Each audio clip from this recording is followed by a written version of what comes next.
கிறிஸ்துவின் கிறிஸ்தவம், இது வாழ்வின் வழி. Christianity of Christ. This is the way of life.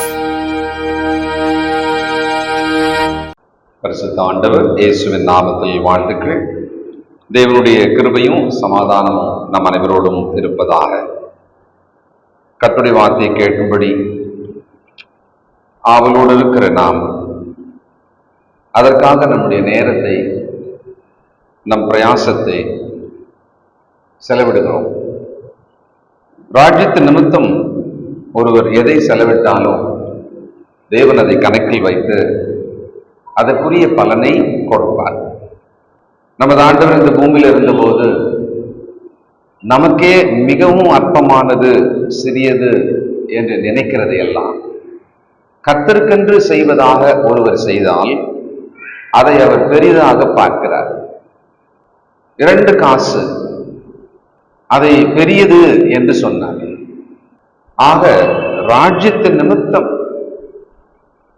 நாம் என்ன செய்கிறோம், என்ன கொடுக்கிறோம், அதை எப்பொழுதும் தேவன் கவனித்து பார்ப்பார். அதை அவர் அங்கீகரிப்பார். அவர் அளவுக்கு அதற்குரிய பலனை நமக்கு செய்வார். சந்தர்ப்பம் கிடைக்கும் பொழுதெல்லாம் தேவனுடைய ராஜ்யத்தின் நிமித்தமான நன்மைகளை செய்ய கவனமா இருக்க வேண்டும்.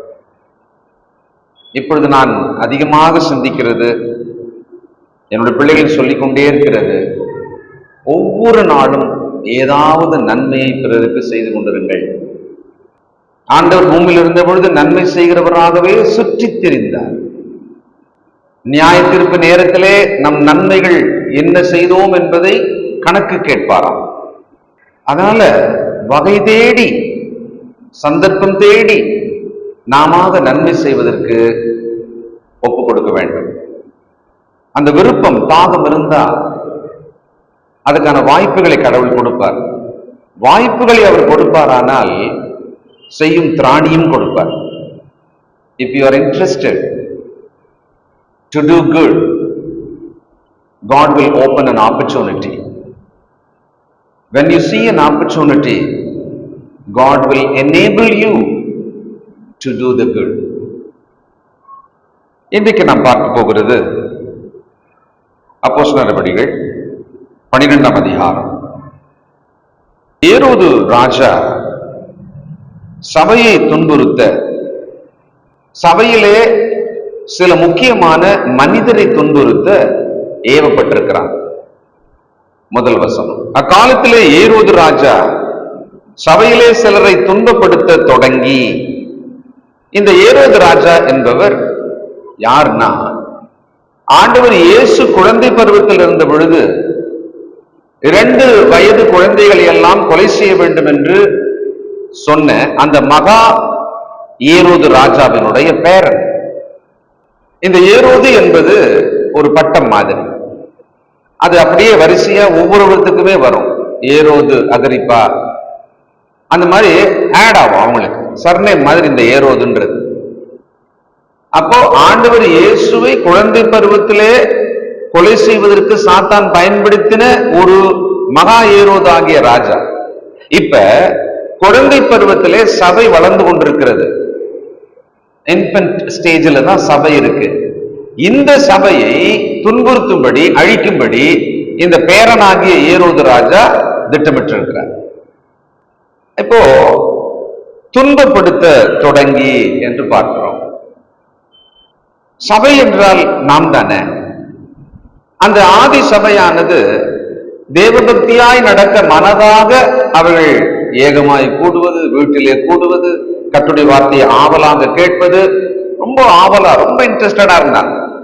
இப்ப நீங்க இருக்கிற மாதிரி கர்த்தருடைய வார்த்தையை கேட்கணும் அப்படின்னு. அது உண்மையா இருக்குமானால் தேவன் உங்கள் இருதயத்தின் வாஞ்சியை பார்ப்பார்.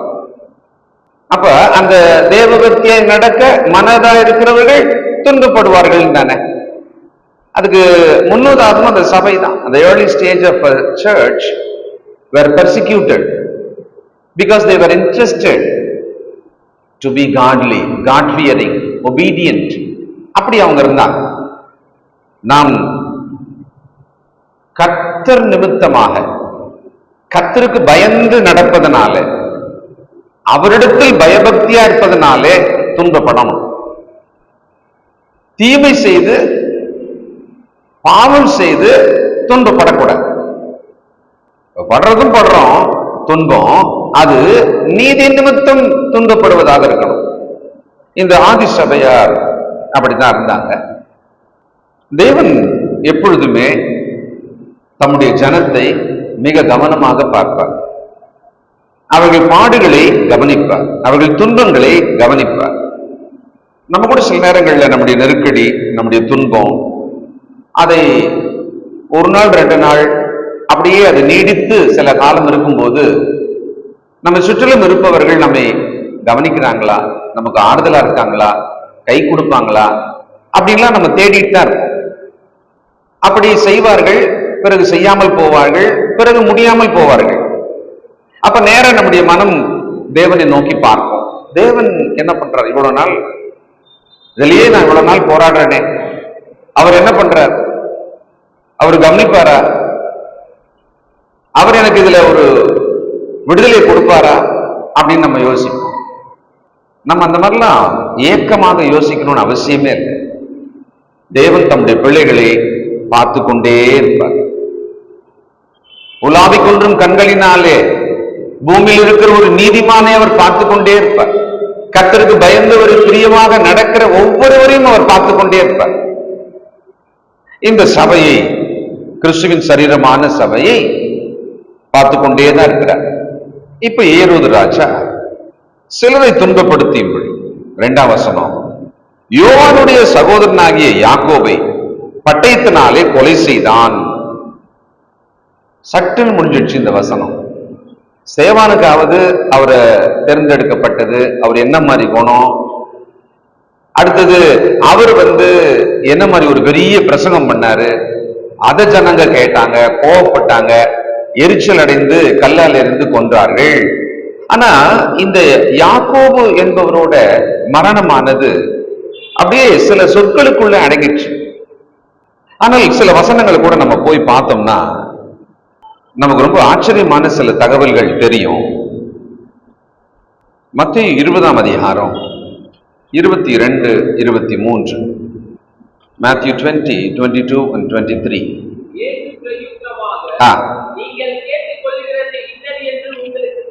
ஒரு தாயோடு 2 பிள்ளைகள் வராங்க. இவங்க 2 பேரும் அவங்க மம்மியை கூப்பிட்டுன்னு வந்திருக்காங்க. அந்த அம்மா ஆண்டவர்கிட்ட கேட்கிறாங்க. அப்போ ஆண்டவர் இப்ப பதில் சொல்றாரு, நீங்கள் கேட்கிறது தெரியாம நீங்க கேக்குறீங்க.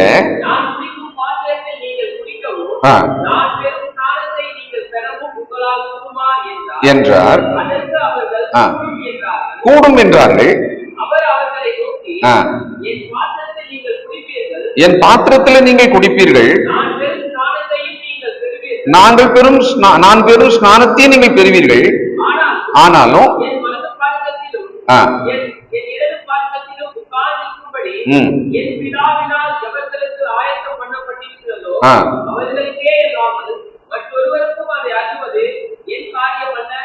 என்றார். அப்போ இந்த வந்தவங்க யாரு? மேல வசனம் இல்ல, அதுக்கு முன்னால அவங்க வந்தவங்க 2 பேர் யாரு?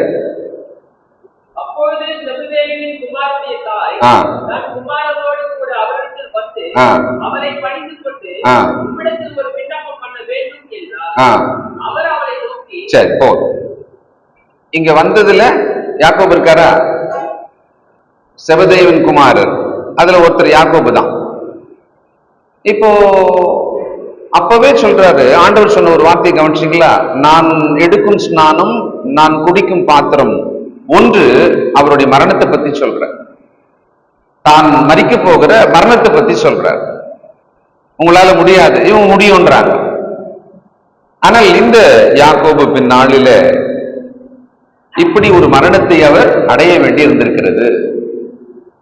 இப்ப என்ன ஆச்சா, ஏரோது இப்படி பண்ண உடனே அடுத்த வசனம் பாருங்க, ரொம்ப ஆச்சரியமா இருக்கும். 12ஆம் அதிகாரம். செய்தான், அது யூதருக்கு பிரியமா இருக்கிறது என்று அவன் கண்டு பிடிக்க தொடர்ந்தான். புளிப்பில்லாத அப்ப பண்டிகை நாட்களாக இருந்தது. ஒரு 7 நாள் டைம். புளிப்பில்லாத பண்டிகை நாட்கள் அது. ஒரு 7 நாளுக்கு அப்புறமா தான் அந்த பஸ்கா முடியும். அப்போ அந்த பண்டிகை நாட்கள்ல தேடுறார், புடிச்சு வெட்டல, ஆனா தேடுறாராம், புடிச்சு சிறையில போடுறாரு. இப்ப பாத்தீங்கன்னா ஒரு பாயிண்ட் கவனிங்க, அது யூதருக்கு பிரியமாயிருக்கிறது என்று கண்டு, அந்த எருசலேமில யூதர்களிலே 3000 பேர் கீழ்ப்படிஞ்சாங்க, வெளியில இருந்து வந்தவங்க எல்லாம் கீழ்ப்படிஞ்சாங்க. அதுக்கப்புறமா அந்த கிறிஸ்தவர்களோட வளர்ச்சியை பார்த்த உடனே யூதர்களுக்கு ரொம்ப எரிச்சலானது. ஸ்தேவான் கொல்லப்பட்டார். அப்போ யூதர்கள் என்ன நினைச்சாங்கன்னா, நியாயப்பிரமாணத்தை அழிக்க, தேவாலயத்தை அழிக்க, பலி முறைமைகள் எல்லாம் எடுத்து போட ஒரு புது மார்க்கம் ஒண்ணு உருவாயிடுச்சு. அதனால இவங்க இருக்கவே கூடாது அப்படின்னு எருசலேம்ல பெரிய துன்பம் உண்டானது. 8ஆம் அதிகாரத்துல பார்த்தோம், சிதறப்பட்டு கிறிஸ்தவங்கள் எல்லாம் வெளியே போயிட்டாங்க. அப்ப யூதர்களுக்கு அப்பத்துல இருந்து இந்த கிறிஸ்தவர்கள் அப்படின்றவங்க மேல ஒரு கோபம் வந்து விட்டது. அதனால ஏரோது சபையில் இருக்கிற சிலரை, இப்ப சிலரைன்னு சொன்னா சாதாரணமான கிறிஸ்தவங்களை துன்பப்பட்டதெல்லாம் முடிஞ்சு போச்சு. அவர் என்ன டார்கெட் பண்ணா, லீடர்ஸ் பிடிப்போம், அந்த லீடர்ஸை பிடிச்சு அவங்கள கொண்டோம்னா அது இன்னும் நல்லா இருக்கும், அதுக்கப்புறம் ஃபர்தரா இந்த மார்க்கம் வளராது அப்படின்னு நினைச்சுதான் யாக்கோபை கொலை செய்ததை பார்க்கிறோம். இப்போ யாக்கோபை கொண்டவுடன் யூதருக்கு ரொம்ப பிரியமா இருந்ததாம். அப்போ ஏரோது அந்த யூதரோட நல்ல பேரு, அவங்களோட ஓட் பேங்க் அவருக்கு வேணும், அவங்களோட ஆதரவு தனக்கு வேணும். அதனால ஃபர்தரா என்ன பண்றாரு, இதை விட பெரிய லீடர் யாரு, ரொம்ப தலைமையா இருக்கிற மாதிரி தெரிகிறவர் பேதுரு தான். ஏற்கனவே இவரை ஜெயில போட்டாங்க, இவர் அடங்கவே மாட்டேன்ட்டாரு. நாங்கெல்லாம் தேவனுக்கு தான் கீழ்ப்படியும், மனுஷனுக்கெல்லாம் கீழ்ப்படிய மாட்டோம்னாரு. ஏற்கனவே 5ஆம் அதிகாரத்தின் எண்டில் எல்லாம் நம்ம அதை பார்த்தோம். அப்போ யோசிச்சோம், இதான் டைம் சொல்லிட்டு பேதுருவை பிடித்து சிறையில அடைக்கிறாங்க. 4ஆம் வசனம், அவனை பிடித்து சிறைச்சாலையில் வைத்து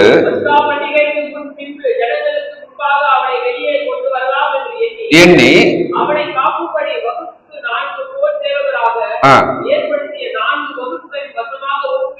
அதாவது பொதுவாகவே இந்த மாதிரி ஒரு மத சம்பந்தமான விஷயம், அரசியல் சம்பந்தமான விஷயம், கொள்கை ரீதியான பிரச்சனைக்குள்ள இருக்கிற ஒருத்தரை பிடிச்சாங்கன்னா ஒரு ஜெயில போடாம ஒரு காவல்காரர் நிற்பாங்க, அவ்வளவுதானா.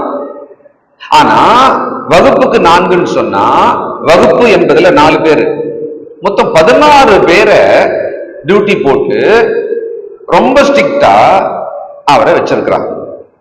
வழக்கமா அப்படி பண்ண மாட்டாங்க.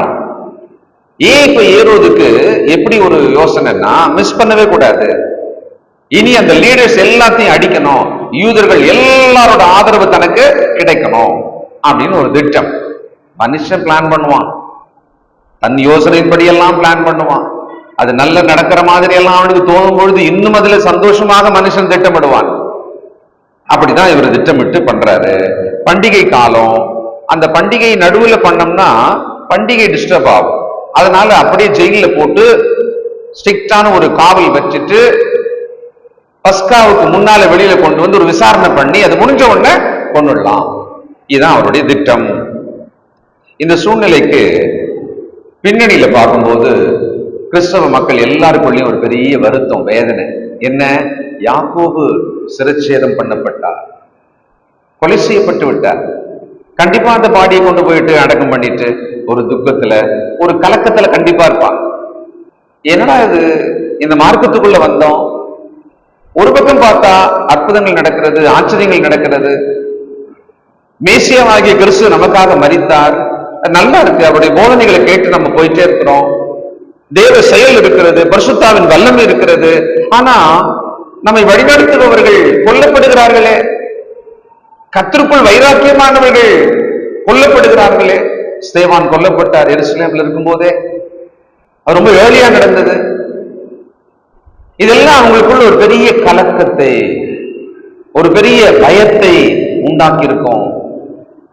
இந்த மாதிரி மனநிலையோடு இருக்கிற சமயத்துல பேதுருவை பிடித்து சிறையில் அடைத்து விட்டார்கள். இன்னும் மக்களுக்கு ரொம்ப கலக்கம். ஏன்னா கீ லீடர் அவரு தான், அது எல்லாருக்குமே தெரியும், மற்ற அப்போஸ்தலர்கள் எல்லாருக்குமே தெரியும். எல்லாருமே அவர்கள் ஸ்பிரிட்ல வீக் ஆவாங்க, அவர்கள் ஆவியிலே அவர்கள் பலவீனப்படுவார்கள். அந்த மாதிரி ஒரு சூழ்நிலை உருவாயிடுச்சு. அப்ப இவங்களா போய் அந்த சபையாரா போயிட்டு ஒரு ஒரு ஆளை வச்சு, ஒரு வக்கீலை வச்சு, இல்ல இவங்களுக்கு ஒரு சின்ன படையை வச்சு ஏதாவது பண்ண முடியுமான்னா வாய்ப்பே கிடையாது. இவங்களால எதுவுமே செய்ய முடியாது. என்னதான் பண்ணுவாங்க? நம்முடைய திராணிக்கு மிஞ்சி ஒரு விஷயம் இருக்கிறது.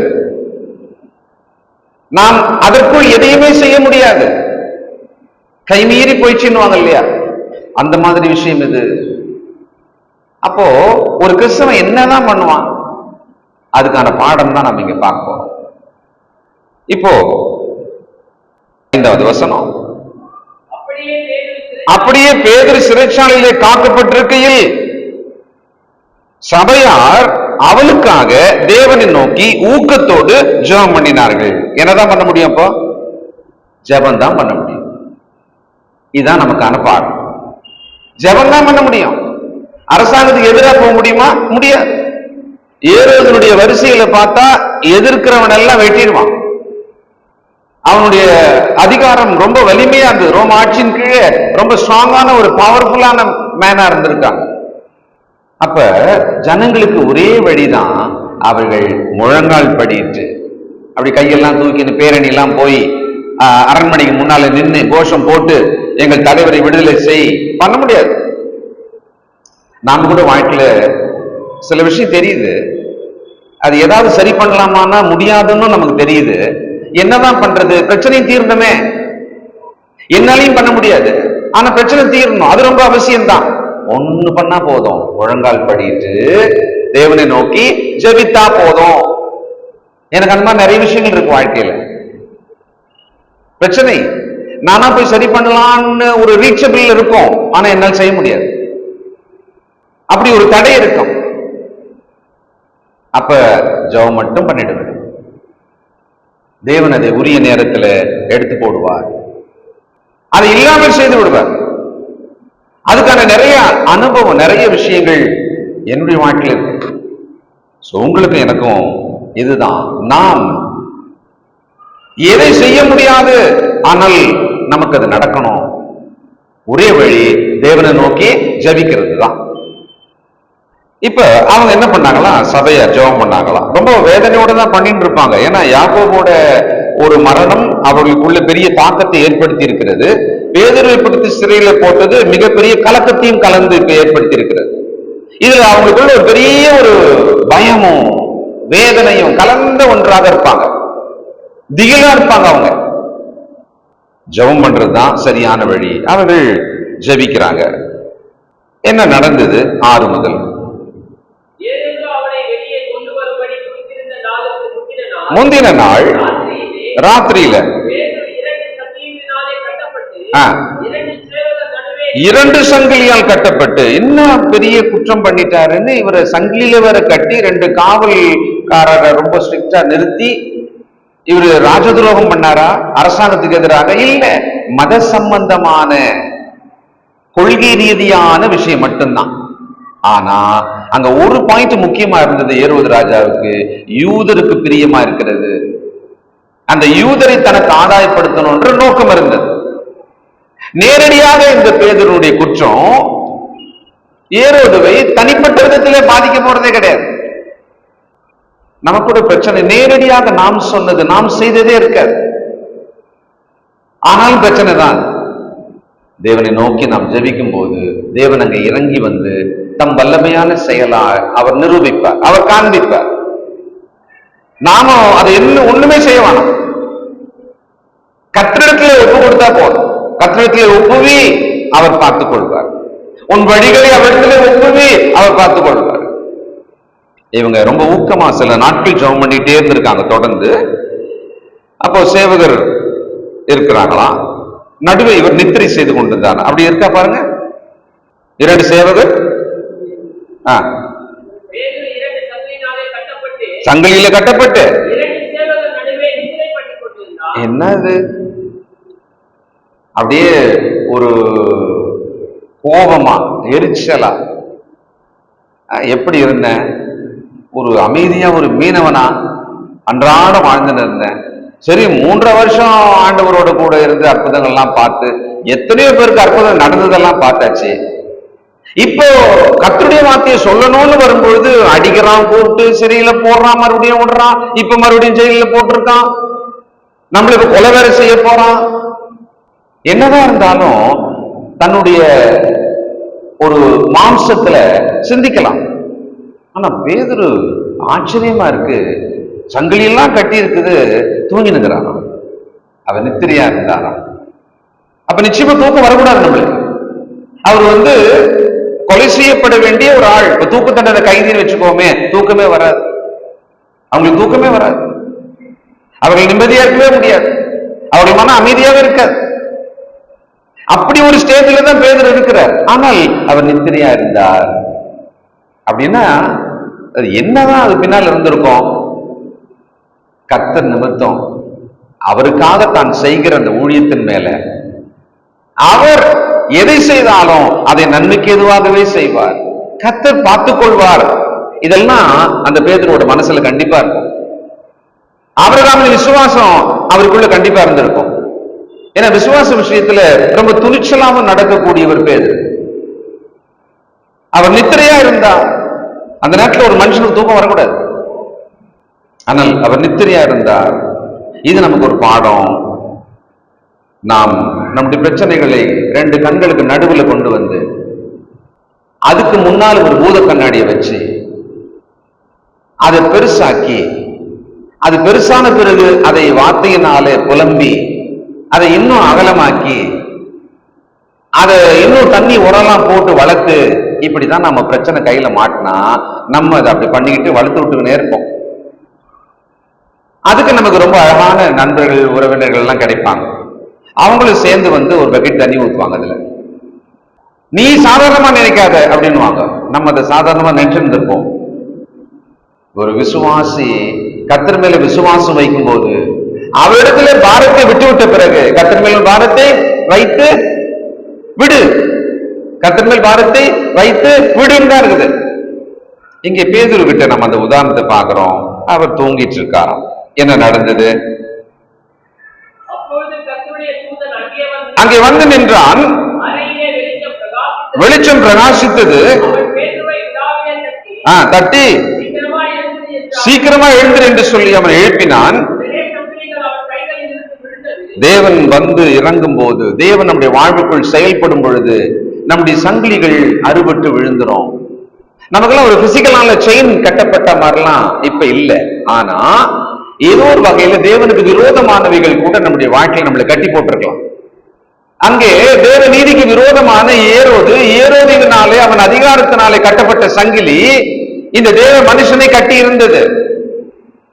கிறிஸ்துக்குள்ள தேவனுடைய பிள்ளைகளாக இருக்கிற நாம சில நேரத்துல சங்கிலி மாட்டின மாதிரி முடங்கினவர்களாக சில விஷயங்களுக்குள்ள மாட்டியிருக்கோம்.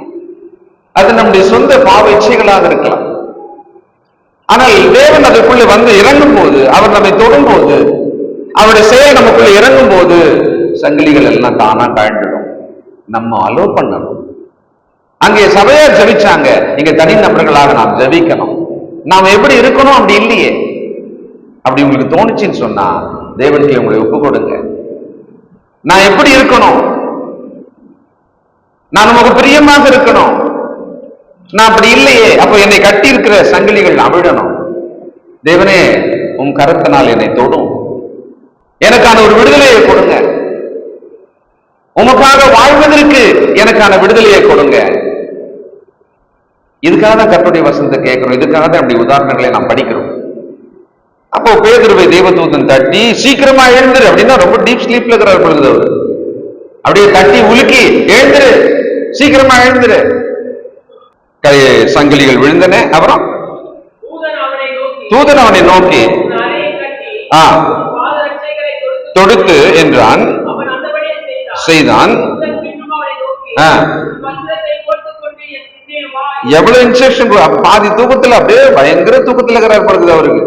நம்ம கூட பிள்ளைங்களை எழுப்பும் போது அப்படிதான் சொல்லுவோம், பேண்ட் எழுத்து மேல போடுறான், சட்டை பட்டனை போடுறான், வா வா வா அப்படின்னு கூட்டின்னு போயிட்டு செருப்பு போடுவோம், மாத்தி போடுவோம் கரெக்டா. அப்புறமா எடுத்து வச்சு கரெக்டா லெப்ட் விடு ரைட்டை விடு அப்படின்னு சொல்லுவோம். உழுக்குனா கூட அந்த தூக்கத்தை மெயின்டைன் பண்ணிக்கினே நடப்பாங்க பசங்க. கலைஞ்சிடவே கூடாதுன்னே நடப்பாங்க.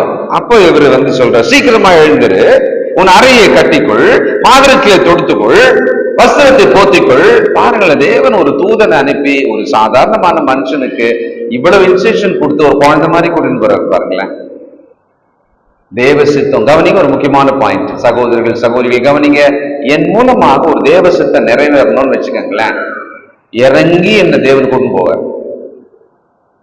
என் மூலமாக தேவனுடைய சித்தம் ஒண்ணு நிறைவேறணும், அவருக்கு என் மூலமா ஒரு வேலை ஆகணும்னு வச்சுக்கோங்க, அவர் என்ன கையை பிடிச்சு கொண்டு போவார். யார் என்ன பிடிச்சி இழுத்தா கூட அவங்க கிட்ட புடின்னு வந்து என்ன கரெக்டா அவர் கூட்டின்னு போவார். இதை நான் ரொம்ப வாழ்க்கையில பார்த்துட்டேன். என் வழியாக, என் மூலமாக என்னை பயன்படுத்தி கடவுள் ஒரு வேலை செய்யணும்னு சொன்னா ரொம்ப அழகா செய்வார். அவர் இறங்கி செய்வார்.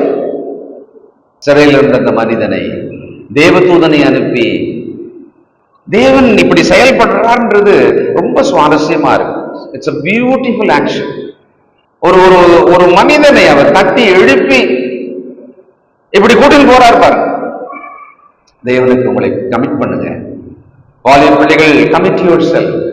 தேவனை என்ன நீங்க நடத்துங்க, என்னை கையை பிடிச்சு கூட்டின்னு போங்க, இன்ஸ்ட்ரக்ட் மீ, நான் என்ன பண்ணணும்னு சொல்லி என்னை கூட்டிட்டு போங்க. வேற பக்கமா போனா இருளும் வேதனையுமான வழியா இருக்கும். தேவன் என்ன கூட்டின்னு போனார்னா ரொம்ப ஆச்சரியமா இருக்கும். அவருடைய பலத்தை கைக்குள்ள என்ன ஒப்பு கொடுத்துட்டேன்னு வச்சுக்கோமே, அவர் என்ன கூட்டின்னு போறது ரொம்ப ஆச்சரியமா இருக்கும். ஏன்னா பேதுரு தேவனுடைய கையில தன்னை ஒப்பு கொடுத்துறாரு. அதனாலதான் அவர் தூங்கினார். சங்கிலிகள் இருந்தா கூட, காவலன் இருந்தா கூட, 16 பேர் சுத்தி நின்னா கூட, அடுத்தது இவரையும் யாக்கோபு மாதிரி கொன்னுலாம் அப்படின்னு இருந்தா கூட நல்ல தூக்கம் வந்து தூங்கினுக்கிறார். இதெல்லாம் நமக்கு முன்னுதாரணம். கவனிக்கணும், நம்ம எப்படி இருக்கிறோம். நம்ம ஏன் எதையாவது 4 விஷயத்தை போட்டு தூக்கம் வராம புலம்பி சுத்தி இருக்கிறவங்களுக்கெல்லாம் நம்ம அந்த புலம்பலையும் அவிசுவாசமான வார்த்தைகளையும் பேசிக்கிட்டே இருக்கிறோமா? வெளியே வர்றாங்க. இன்னும் பாருங்களேன், படிங்க. புறப்பட்டு பின் சென்று அறியாமல் அந்த சின்ன பையன் சொன்ன பாருங்களேன், அது மாதிரிதான் அவர் போயின்னுக்கிறார். அப்படி தத்தி தத்தி போயின்னுக்கிறார். ஏதோ ஒரு கனவுல நடக்கிற மாதிரியே அவர் போயிட்டே இருக்கிறார். அது ரியாலிட்டின்றது அவருக்கு இன்னும் வரலையாம். அதையும் நமக்கு எழுதி வச்சுக்கிறார் பாருங்க. அது உண்மை, அப்படிதான் நடக்குதுன்னே தெரியாம கனவு மாதிரி போறாராம். ஆச்சரியமா இருக்குல்ல. நம்ம கூட வாழ்க்கையில் சில நன்மைகளை பார்க்கும்போது கனவு மாதிரி அது எப்படிதான் நடந்ததுன்னே தெரியல. தேவன் இவ்வளவு பெரிய விஷயத்தை எனக்கு செய்தார். ஒரு கனவு மாதிரி இருக்குது, எனக்கு ஒண்ணுமே பண்ணல, நானு அற்புதமான செய்தார், அற்புதமா இதை கொடுத்தார். இதெல்லாம் கவனிச்சுதான் வாழ்க்கையில நம்ம வாழணும். அது தேவனுக்கு பயந்து அவர் வழியில நடக்கணும்ன்ற அந்த முயற்சி, அந்த விருப்பம் இருந்ததுன்னா இந்த மாதிரிலாம் நம்மளால பார்க்க முடியும். நம்முடைய சுய சிந்தனையில, சுய முயற்சியில, சுய வழியில போயிட்டே இருந்தோம்னா இதெல்லாம் நம்மளால பார்க்க முடியாது. அப்படி ஒரு சொல்றதுக்கு விஷயமே இருக்க. தேவனுடைய மனுஷன், தேவன் தன்னை கைப்பிடித்து கூட்டின்னு போவதற்கு ஏற்ற மாதிரியாக ஒரு கமிட்டடான ஒரு பர்சன் அவர் இருந்திருக்கிறார். 10ஆம் வசனம். முதலாம் காவலையும் 2ஆம் காவலையும் கடந்து கேட்டு வந்துட்டு, அந்த மெயின் கேட்டுக்கு வந்தாங்க. இருப்பு கதவண்டியிலே வந்த போது அது தானாய் அவர்களுக்கு திறவுண்டது.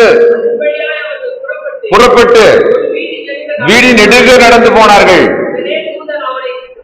கொஞ்ச தூரம் வந்து நம்ம கூட அப்படித்தான் கொண்டு போய் விடுவோம். வீடு தெரியுதா, நீ போய்க்கோ அப்படின்னு விடுவோம்ல. அந்த அளவுக்கு இறங்கி செஞ்சிருக்கிறார் பாருங்களேன். அந்த அளவுக்கு இறங்கி பண்ணியிருக்கிறார். இந்த தேவன் நம்முடைய தேவன். Same God is my God. இன்னைக்கு அவர்தான் என்னுடைய தேவன், அவர்தான் என்னுடைய தகப்பனா இருக்கிறார். அன்னைக்கு சபையார் ஜபிச்சாங்க, பேதுருவுக்கு இப்படி பண்ணாரு. இன்னைக்கு நானே ஜெபம் பண்றேன், நான் ஒருத்தருக்கு ஒருத்தர் ஜெபம் பண்றேன், நீங்க ஒருத்தருக்கு ஒருத்தர் ஜெபம் பண்றீங்க. அந்த தகப்பன் தானே கேட்டுட்டே இருக்காரு, அத அவர் தானே கவனிக்கிறார் நம் ஜெபத்தை. அப்போ அவர் நமக்காக இறங்கி நமக்கு எது தேவையோ அதை செய்வார். பாருங்க, கை சங்கிலிகள் அவிழ்ந்தது. கடைசியா கதவு சங்கிலியால் போட்ட கதவு சங்கிலியும் அவிழ்ந்தது. ஒரு மனுஷன் டெலிவரி பண்ணணும்னு சொன்னா நடுவுல யாரு எவ்வளவு சங்கிலி, எவ்வளவு தடை, எவ்வளவு கேட்டு போட்டாலும் தேவன் அதெல்லாம் தள்ளிட்டு அவன் அழகா கூட்டிட்டு போய் சேர்ப்பார். நமக்கு தான் அது கேட்டு, நமக்கு தான் அது சங்கிலி, தேவனுக்கு அது ஒன்றுமே கிடையாது. அவர் இரும்பு தாழ்பால்களை அவிழ்த்து வெண்கல கதவுகளை உடைப்பார். அப்படிப்பட்ட தேவன் அவர். எகிப்திலே பார்வோனை அப்படியே கீ கொடுக்கிற பொம்மை மாதிரி பண்ணார், ரிமோட்ல பண்ற மாதிரி பண்ணார். கடினமாக்குவாரு, ரிலீஸ் பண்ணுவார், கடினமாக்குவாரு, ரிலீஸ் பண்ணுவார். 10 முறையா. அவைகள் ஏன் எழுதப்பட்டது? தேவன் நம்முடைய வல்லமை தம் ஜனத்துக்கு காண்பிக்கும்படி அப்படி செய்தாராமே.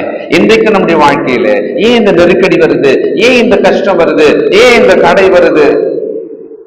கர்த்தருடைய வேலை செஞ்சுட்டு இருக்கும் போது எது என்னை போய் ஜெயில போடணும்?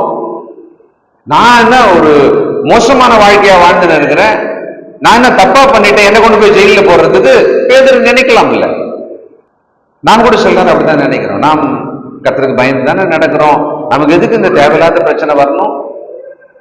சம்பந்தமே இல்லாம எப்படி இப்படி நடக்கணும்? அவைகள் எல்லாம் நல்லது. அவைகள் எல்லாவற்றுக்கும் நடுவிலும் கர்த்தர் தம்முடைய செயலை எனக்கு காண்பிக்க அவர் செய்கிறார். நாம் பரிபூரணமான பரிசுத்தர்களோ பரிபூரணமான நீதிமான்களாகவே இல்லை. அதனால சில அழுக்கை எடுக்கிறதுக்கு, சில மேன்மையில நான் வளர்றதுக்கு, சில நற்குணங்கள்ல நான் சீர்படுவதற்கு, சில தவறான பாதையிலிருந்து நான் வெளிவருவதற்கு தேவன் என்னை நடத்திக்கிட்டே போவார். இங்கே அருமையான இந்த கர்த்தருடைய வேலைக்காரன, தேவனால் தெரிந்து கொள்ளப்பட்ட வல்லமையான ஒரு மனுஷன் வெளியில கொண்டு வந்துட்டாரு. தூதனை அவர் அனுப்பி வெளியே வந்து விட்டுட்டு போயிட்டார். இப்பொழுது 11வது வசனம். தெளிவு வந்த போது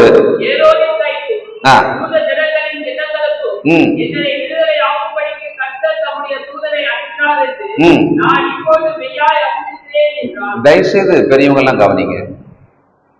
இந்த ஒரு வசனத்துக்குள்ள இருக்கிற சத்தியத்தை விளங்கிட்டா நமக்கு ஒரு பெரிய ரிலீஃப் கிடைக்கும். இங்க என்ன முக்கியமான விஷயம்? 2 விஷயம் சொல்றார். முதல்ல ஏரோதின் கைக்கும், ஒரு பிசிக்கல் ஹேண்ட், ஏரோதின் கைக்கும் ஒண்ணு. அடுத்தது யூத ஜனங்களோட எண்ணங்களுக்கும், இது 2வது. யூத ஜனங்களோட எண்ணங்களுக்கும் ஒண்ணு கை, அங்கே பவர் அதிகாரம் இருக்கிறது கை. இன்னொன்னு மனிதனுடைய எண்ணங்கள். அப்படியானால் எனக்கு ஒரு துன்பம் வருதுன்னு வச்சுக்கோங்களேன், நேரடியான ஒரு கையினால பிசிக்கலா எனக்கு ஒரு துன்பம் கொடுக்கலாம். இன்னொன்னு பிறருடைய தவறான எண்ணங்கள் எனக்கு ஒரு துன்பத்தை கொடுக்கலாம். அப்ப தேவன் என்னை விடுவிக்கணும் போது வெறும் பிசிக்கலான கையில் இருக்கிற அடி மட்டுமல்ல, தவறான எண்ணம் என் மீது வைத்திருக்கிறதிலிருந்து கூட என்னை தேவன் விடுவிக்க வேண்டி இருக்கிறதா? அது விளங்கிடுச்சா அவருக்கு?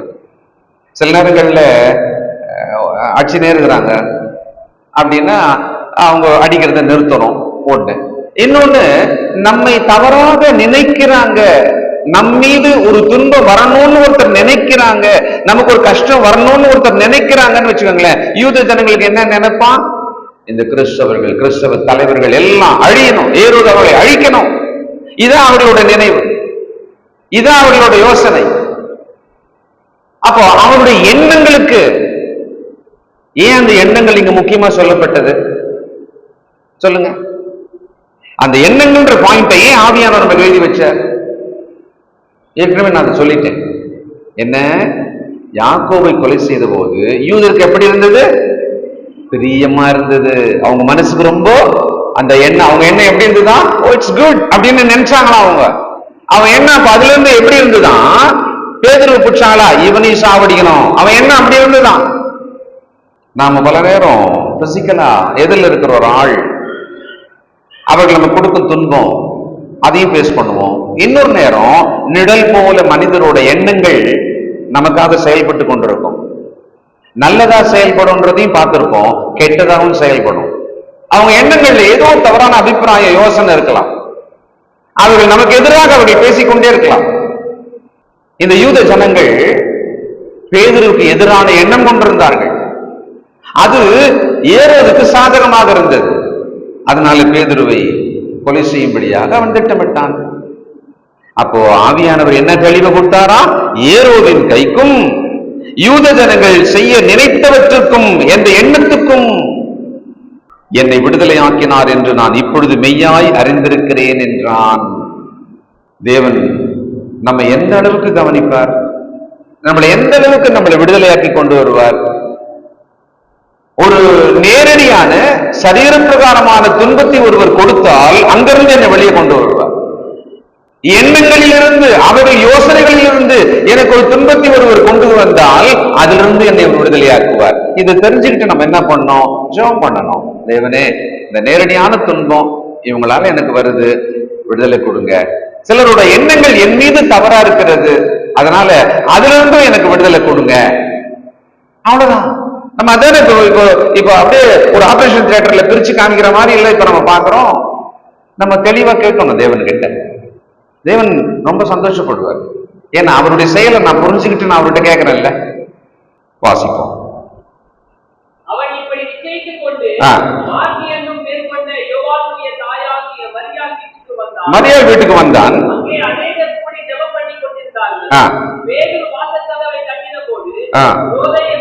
ரோதை என்று பேர் கொண்ட ஒரு பெண் ஒட்டு கேட்க வந்தாள். சந்தோஷத்தினால் கதவை திறவாமல்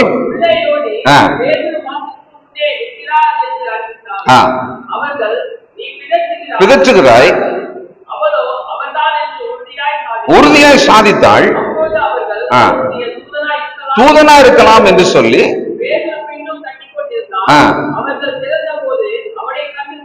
பிரமித்தார்கள். இப்போ ஒரு சுவாரஸ்யமான ஒரு விஷயத்தை ஆவியானவர் நம்ம காட்டுறாருங்க. ஜெபம் பண்ணாங்க, தேவதூதனை அனுப்பி அங்க விடுதலை செய்தார். விடுதலை செய்தவர் இவர் நேரம் வர்றாரு, இந்த வீட்டுக்குள்ள வந்துட்டாரு அப்படின்னு முடிஞ்சிருக்கலாம். ஆனா அந்த வீட்டுக்குள்ள வந்து நிற்கும் போது ஒரு ஒரு முக்கியமான ஒரு விஷயம் அங்க நடந்திருக்கிறது. அதே ஆவியானவர் நம்ம காமிக்கிறார். என்ன காமிக்கிறாரு? விடுதலை ஆயிடணும், பேதுரு வெட்டிடக்கூடாது, அவர் கொலை செய்யப்படக்கூடாது, தேவனே தயவு செய்து எங்களுக்கான அந்த ஊழியக்காரனை நீங்க காப்பாத்துங்க அப்படின்னு நீங்க பண்ணிட்டே இருக்கிறார். அப்போ கதவு தட்டுற சத்தம் கேட்டு ஒரு பிள்ளை போயிட்டு அவர் குரல் கொடுக்கிறாரு. அது பேதுரு தான் என்று இவளுக்கு தெரிஞ்சு போச்சு. சந்தோஷத்துல கதவு திறக்கிறதுக்கு பதிலா உள்ள வந்து ஜெபம் பண்ணிட்டே இருக்கிறாங்க பாத்தீங்களா, அவங்க கிட்ட தகவல் கொடுத்துறார். வந்துட்டார், அவர் வந்துட்டார். நம்ம ஜெபம் பண்ணி இருக்கிறோம் இல்ல, அவர் வந்துட்டார். கர்த்தர் அவரை விடுதலையாக்கி கொண்டு வந்துட்டாரு. இதோ வாசல் படியில நிற்கிறாருன்னு சொல்லி இவங்க ஜெபம் பண்ணினது பேதுருவோட விடுதலைக்காக, அவர் கொலை செய்யப்படக்கூடாது என்பதற்காக. அதான மெயின் அஜெண்டாவா இருக்கும். ஆனா வந்துட்டாருன்னு சொன்னா இவங்களால அதை ஏற்றுக்கவே முடியல. இது யாரு தெரியுங்களா? நானு, நீங்களாம் தான், நம்மளாம் தான். ஜெபம்லாம் பண்ணிட்டு ஒரு விஷயத்துக்கு எல்லாம் பண்ணிட்டு விசுவாசமா ஆமேன் முடிச்சிருவோம். முடிச்சிட்ட பிறகு அப்புறம் சரி என்ன பண்றது சொல்லு அப்படின்னு ஆரம்பிப்போம். எதுக்கு?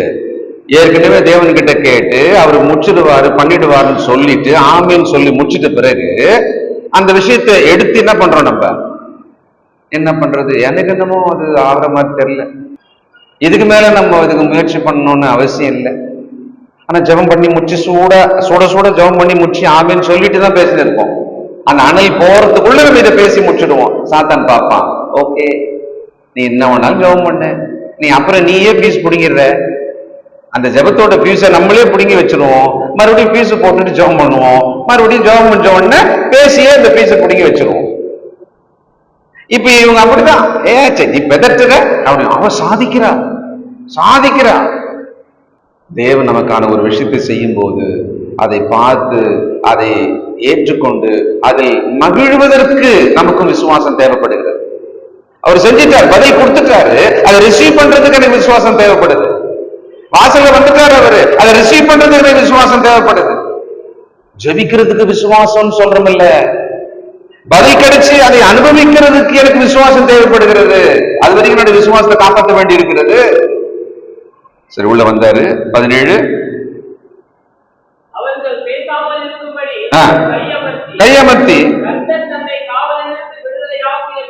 விவரித்து சொல்லி